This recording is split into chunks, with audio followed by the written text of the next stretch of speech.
Imagine falling in love again and again, only for every man to disappear from your life. Some leave without explanation. Some suddenly become afraid of you, and some never live long enough to explain what happened. But what if the real reason isn't bad luck? What if someone you cannot see is the one chasing them away?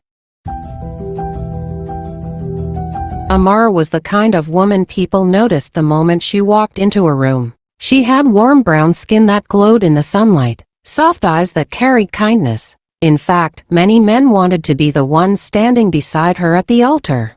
But something strange always happened. Every relationship Amara entered ended before it even began. The first time it happened, she thought it was normal. The man she was dating suddenly stopped answering her calls after a few weeks. The second time, the man she liked broke up with her after only 3 days. "There's something about you that makes me uncomfortable," he said, avoiding her eyes. Then the third man disappeared completely after their first date. Her friends told her it happens sometimes.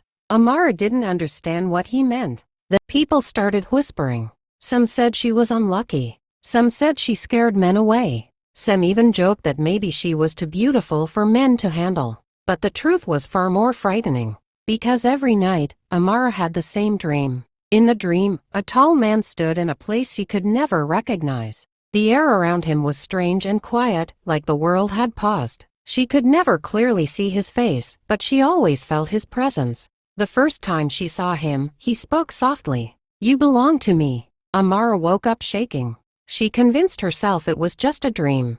But the dream came back again. And again. And again.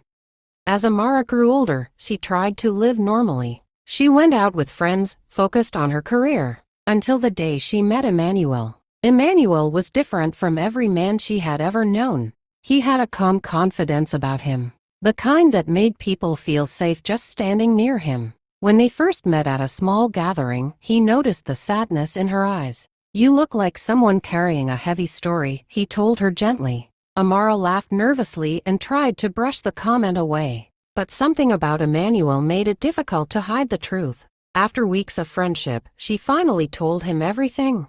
The dreams, the breakups. But Emmanuel did not laugh. Instead, he listened carefully.